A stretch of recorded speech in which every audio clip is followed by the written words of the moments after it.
មួយគឺស្វាដណ្ដើមស្លឹកឈើ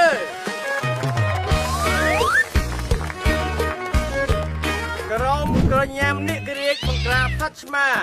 ប៉ះគ្នាជាមួយនឹងក្រុមបាក់បីចាប់ក្រុងបំរុងការពារក្រុមបាយចិត្តទីប៉ះគ្នាជាមួយនឹងក្រុមអន្ត្រីហែកមេឃរំជួយហូរនីអញ្ចឹងខ្ញុំមកចាប់ទូយើងចាប់ផ្ដើមការប្រកួតល្បែងទី1គឺល្បែងស្វាដណ្ដើមស្លឹកឈើជាល្បែងមួយដែលតម្រូវឲ្យមានអ្នកលេង2ក្រុមមានសមាជិកស្មើគ្នាហើយក្រុមទាំងពីរត្រូវប្រកួតគ្នាដើម្បីដណ្ដើមយកស្លឹកឈើ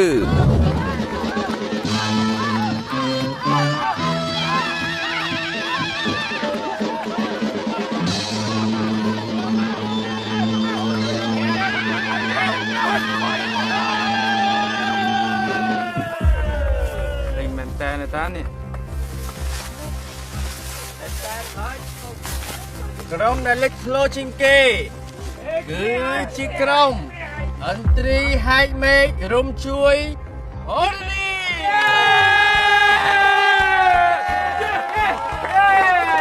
សូមបងប្អូនសម្រួលអាយ៉ាបតដើម្បីចូលលេងល្បែងទី2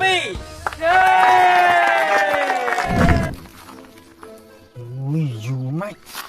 ใช่ហើយនេះអើយបងហើយលើបងចាំតិចបង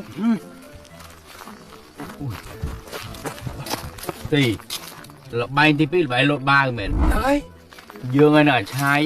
មានគំនិតមួយទៀតហើយគំនិតអីគេមកលើមកនេះយកនេះដាក់ជូពូមកយកបាវហ្នឹងទៅដូរដាក់ជាមួយនឹងបាវទី4យល់អត់ពេលដែលក្រុមទី4លោតហើយភ្លុះបាវហ្នឹងពួកនឹងចាញ់យើងហើយបាវទី4ណាមិនបាវទី3ណាបាវទី4មិនមែនបាវទី3យ៉ាច្រឡំណាបាវទី4មិនបាវទី3ទៅលឿនបាវទី3បាវទី4នេះបាវទី3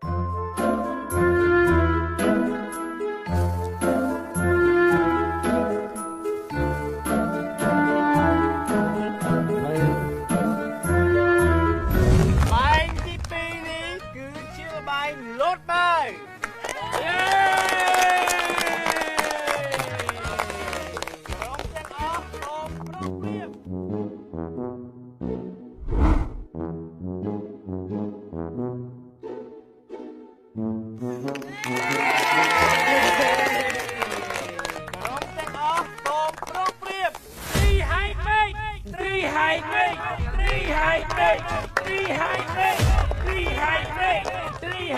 ចាប់ដើម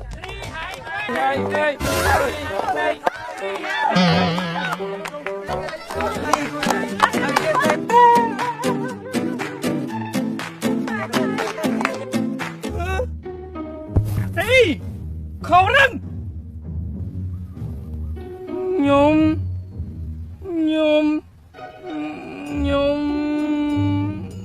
បាវទី4មែនបាវទី3បាវទី4មែនបាវទី3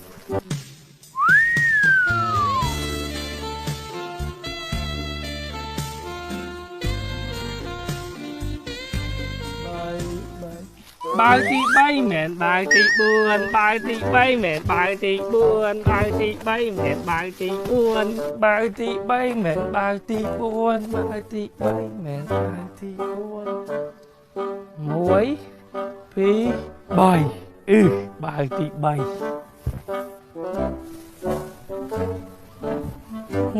មើលបាវទី3មែនបាវទី4បាវទី3មែនបាវទី4ខ្ញុំច្រឡំអើ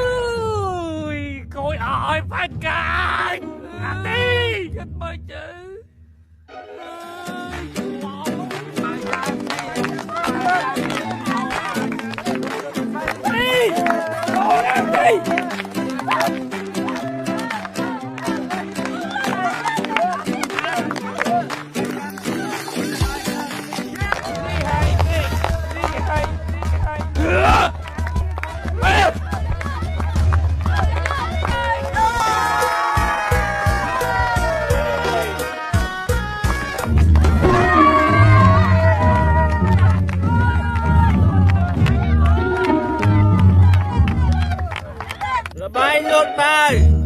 ដែលលេចធ្លោជាងគេគឺក្រុមស្វាយចន្ទទី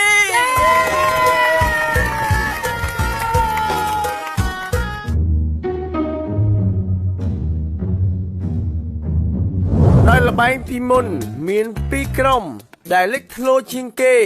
នោះគឺក្រុមស្វាយចន្ទទីនិងក្រុមឥន្ទ្រីហេតុមេឃរួមជួយធរណីអញ្ចឹងយើងសម្រេចថាឲ្យក្រុមទាំងពីរប្រកួតគ្នាដើម្បីដណ្ដើមយកជើងឯក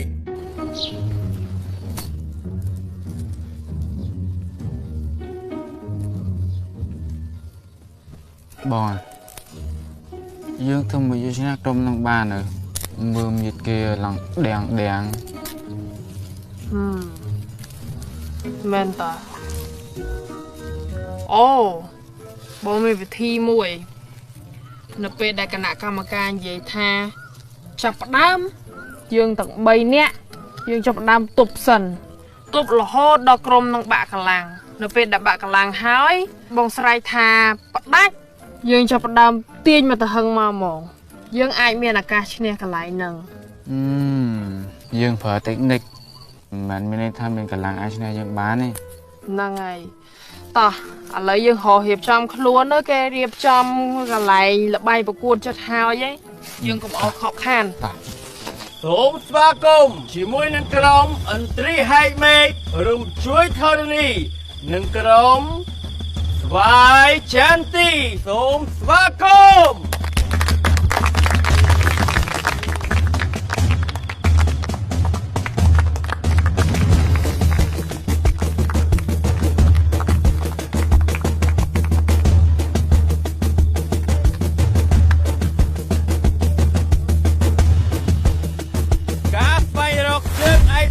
ឆ្នាំ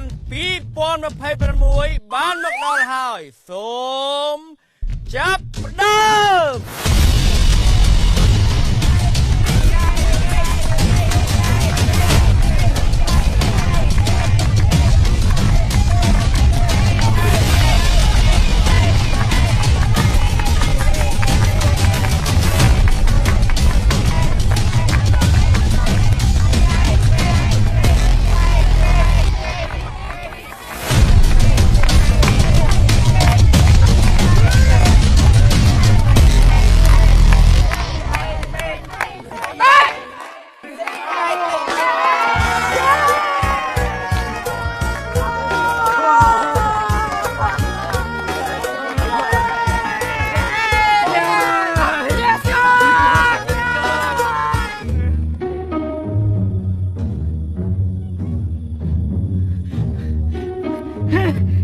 ចាញ់មែន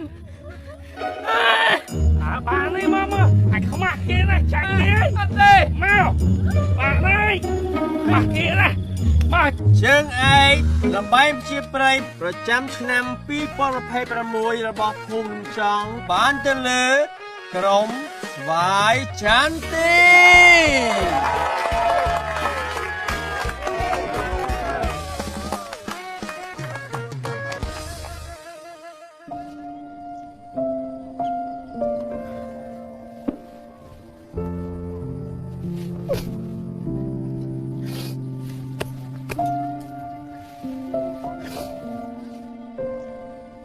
ឆោមតែអង្គុយធ្វើអីស្ងល់ស្ងាត់ម្នាក់ឯងហ្នឹងការដូចគេបងបងមានរឿងអីខឹងពួកខ្ញុំហ៎មែនហើយបងយើងមិនខឹងពីអ្នកឯងទេតែយើងខឹងខ្លួនឯងយើងស្អប់ខ្លួនឯងមិនបានកើតមកជាមនុស្សដែរមិនបានល្អដូចពីអ្នកឯងធ្វើឲ្យម៉ែប្រៀបធៀបឯងនឹងយើងរហូតយើងវាខឹងខ្លួនឯងយើងមិនខឹងពីអ្នកឯងទេអូបងឯងកុំបារម្ភអីធម្មតាពុកម៉ែតែតែចង់ឲ្យកូនល្អហើយពេលខ្លះស្ដីគាត់ល្អអាក្រក់អីគោលបំណងចុងក្រោយគឺគាត់ចង់ឲ្យតែកូនល្អទេ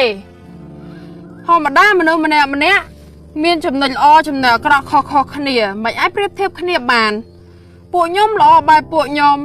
បងល្អបែបបងយើងអាចប្រៀបធៀបគ្នាបានទេហើយការប្រកួតហ្នឹងបងខិតខំបន្តទៀតទៅពួកខ្ញុំគាំទ្រណាខិតខំឲ្យប្រវត្តិខ្លួនឯងបន្តទៀតទៅមានអីចោពីអ្នកអាចខឹងយើងហ៎ខឹងអីបង người kìa bông អារឿងដែលយើងប្រើកូនក្រុមយើងឲ្យទៅច្រានពីនេះឯងពេលលេងស្វាទៅដើមលឹកឈើ អូយបងអើយយើងតំណាក់ភូមិដូចគ្នាទេបងអត់អីទេបង មែនតាបងអត់អីទេធម្មតាការប្រកួតយើងតែចង់ឈ្នះចង់ចាញ់ហើយនិយាយអញ្ចឹងដូចជាយប់ហ្នឹងយើងមានបុណ្យភូមិបងឯងមកលេងមួយពួកខ្ញុំមក មែនតាបង ឲ្យខ្ញុំទៅជាមួយមែន ហ្នឹងហើយមានអីអ្នកភូមិតែជាមួយគ្នាសោះមកមកទៅរៀបចំខ្លួនទៅយកទៅបុណ្យភូមិមកខែយើងទៅលេងបុណ្យភូមិយេ